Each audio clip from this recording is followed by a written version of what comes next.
Em nome do Pai, do Filho e do Espírito Santo. Amém.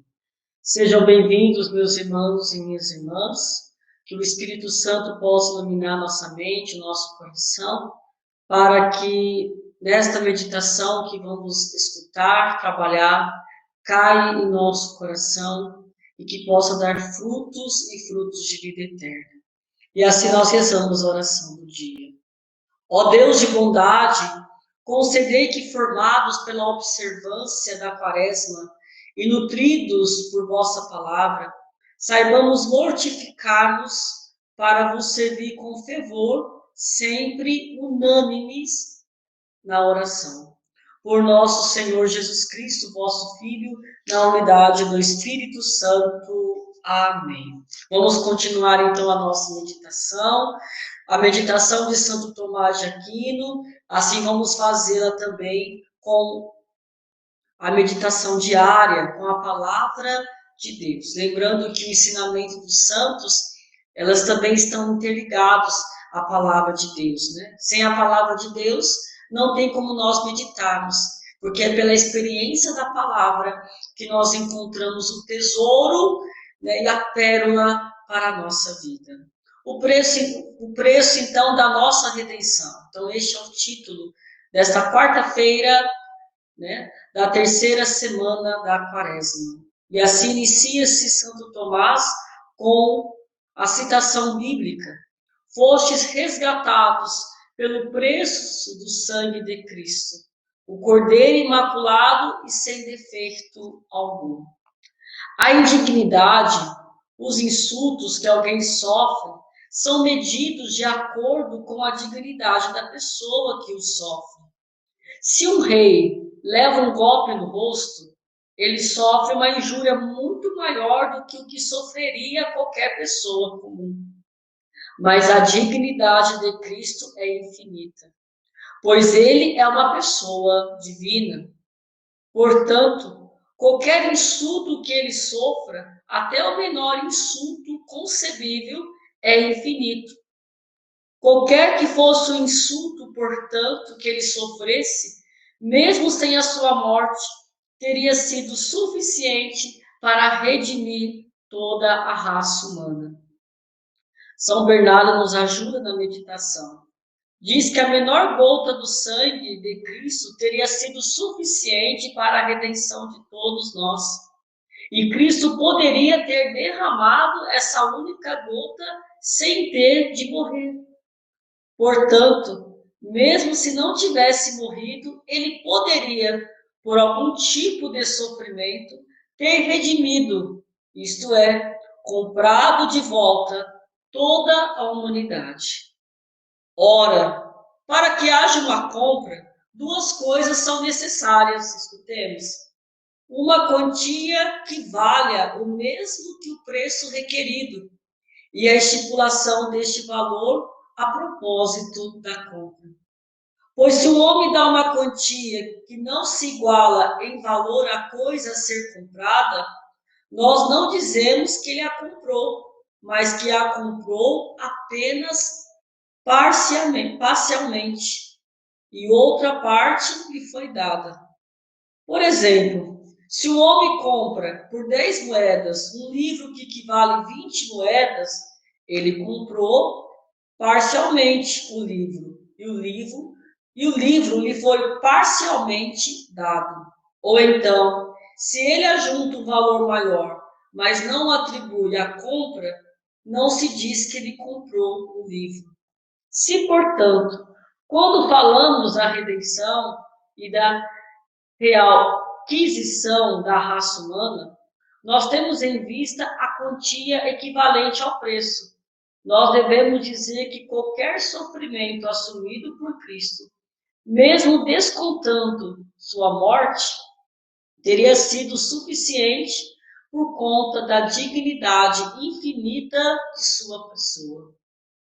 Se, contudo, falamos da redenção como referência ao valor estipulado pelo objetivo em questão, temos então de dizer que nenhum outro sofrimento de Cristo, a não ser sua morte, foi estabelecido por Deus e por Cristo como preço a ser pago pela redenção da humanidade.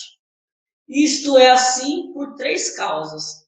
A primeira causa, para que o preço da nossa redenção fosse não só infinito no valor, mas também do mesmo tipo daquilo que por ele se compra, isto é, para que fosse por uma morte que ele nos redimisse da morte. Segunda causa, para que a morte de Cristo fosse não só o preço da nossa redenção, mas também um exemplo de coragem, para que o homem não tivesse medo de morrer pela verdade. São Paulo menciona esta e a causa precedente, quando diz, a fim de destruir pela morte aquele que tinha o império da morte, isto é, o demônio. Esta é a primeira causa. E libertar aqueles que, pelo medo da morte, estavam toda a vida sujeitos a uma verdadeira escravidão. Isto é a segunda causa. Terceira causa, para que a morte de Cristo fosse um sacramento que operasse a nossa salvação, ou seja, que nós morrêssemos para o pecado, para os desejos corporais e para a nossa própria vontade. É a lição quaresmal que nós devemos aprender neste tempo. Através do poder da morte de Cristo. Então, meus irmãos, a nossa mortificação, a nossa luta, ela tem o quê da paixão de Cristo? Ela tem uma espiritualidade. Se não mantivermos o nosso olhar à paixão de Cristo, nós nunca daremos um passo para morrer pelos nossos pecados e pela nossa própria vontade. Essas razões são dadas por São Paulo, por São Pedro também, quando ele diz: Cristo morreu uma vez pelos nossos pecados, o justo pelos injustos, para nos conduzir a Deus, padecendo a morte em sua carne, mas sendo vivificado pelo Espírito. Assim é, portanto, que a humanidade não foi redimida por nenhum outro sofrimento de Cristo, a não ser sua morte. Mas, na realidade, Cristo teria pago o suficiente pela redenção da humanidade, não somente se entregasse sua própria vida, mas padecendo qualquer sofrimento. Não importa qual leve, caso esse leve sofrimento tivesse sido o preço divinamente estabelecido, e Cristo teria, desse modo, pagado o suficiente por conta da infinita dignidade de sua pessoa. Meus irmãos, e assim nós escutamos essa meditação, que nos faz entender também o Evangelho que hoje nós somos chamados a meditar, que é o Evangelho de Mateus, capítulo 5, versículos de 17 a 19. Santo Tomás de Aquino nos faz refletir quanto foi esse preço. Nenhum preço desse mundo pague pelo sangue derramado de Cristo, pela dignidade de uma pessoa que morreu por nós que somos indignos, mas que nos mostrou realmente que na sua morte, para alcançar o preço, para abraçarmos o preço deste sangue derramado, vivemos também, meus irmãos, a nossa vida abraçando toda a sua paixão. O cristão é chamado a abraçar a paixão de Cristo. E vivendo como isso? Amando-se a Deus. Por isso que existe um prefácio na oração, prefácio quaresmal, oração quinta, que reza-se assim.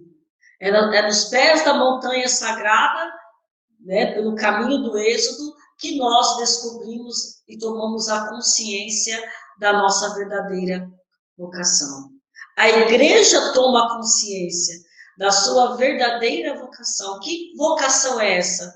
A vocação de filhos. Por isso que o mandamento, meus irmãos, são graças que Deus nos derrama para que nós abracemos a graça da filiação, a virtude da filiação, para que trabalhe em nós todo o sentido do amor apaixonado por Deus. Os mandamentos são essas flechas, meus irmãos, do amor misericordioso de Deus, que quer curar, que quer quebrar muitas situações que nos rompem com Deus, para que assim nós possamos nos aproximar dele. Como vai dizer a primeira leitura de Deuteronômio, existe algum Deus tão próximo a não ser o Deus de Israel? Quando assim invocarmos, essa proximidade significa que ele fala ao nosso coração. A quaresma é o momento de deixar Deus falar. E aqui, voltando-se para a meditação de Santo Tomás e unindo-se à liturgia, vemos o nosso valor. Não basta somente a lei. Essa lei ela foi acompanhada pela graça.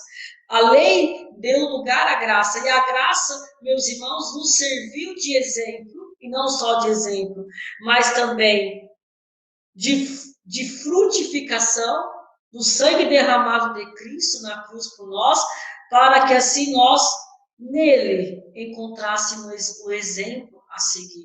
Para que a vida cristã não fosse pesada, mas que tudo começasse através do valor da paixão de Cristo. Se nós não seguimos a igreja apoiados neste valor, nós nunca sentiremos amado. Se nós não vivemos a nossa mortificação corporal e espiritual na ressonância da paixão, não vamos dar valor ao mistério da salvação. Se nós, meus irmãos, não mudarmos, olhando para a cruz todos os dias e vendo que preço que foi esse sangue derramado, que eu não consigo pagar pelo preço que meu pecado causou,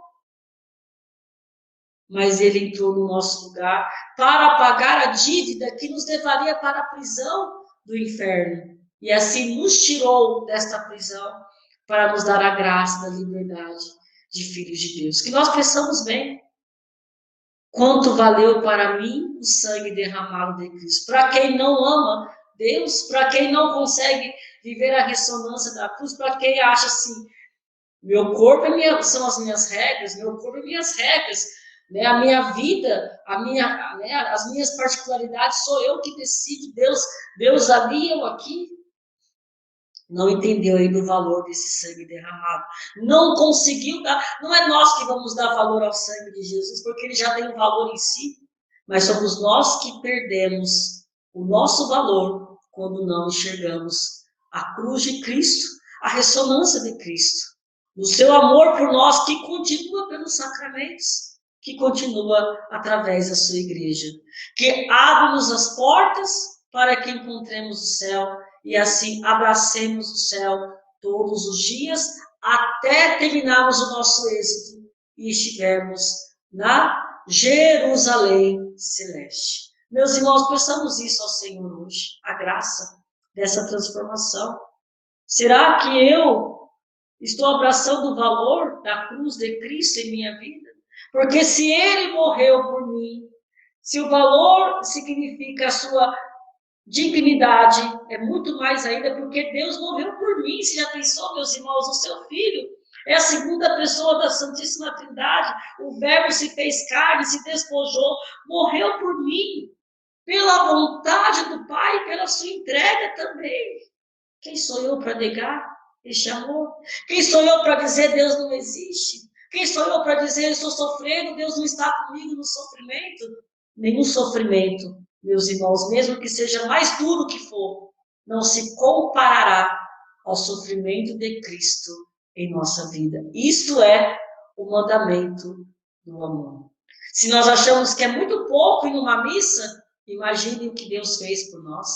Se nós imaginamos que é muito para nós ficarmos, meus irmãos, numa oração de uma hora, imagine o sangue de Jesus Jesus ficou 3 horas estendidos lá na cruz. Imagine há quanto tempo que durou a sua paixão. E não foi, meus irmãos, não foi fácil para Jesus.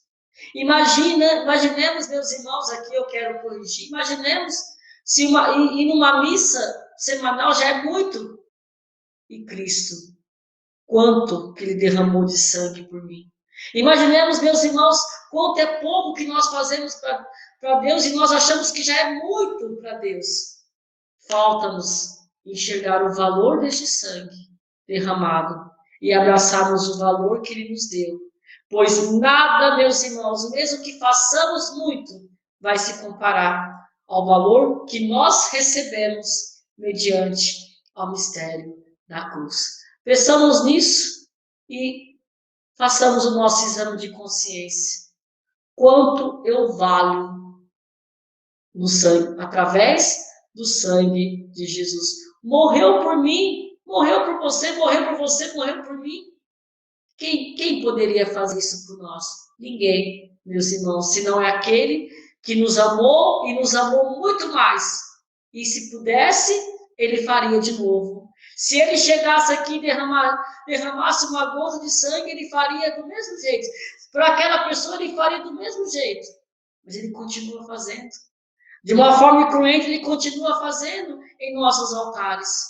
Quando o padre assim consagra e no hora do cordeiro se mola, ele continua a realizar por aquela pessoa, por aquela alma que tanto precisa e necessita do seu amor. Quanto eu valho através do sangue de Jesus. E quanto o sangue de Jesus vale para a minha vida. Louvado seja o nosso Senhor Jesus Cristo, para sempre seja louvado. Em nome do Pai, do Filho e do Espírito Santo. Amém.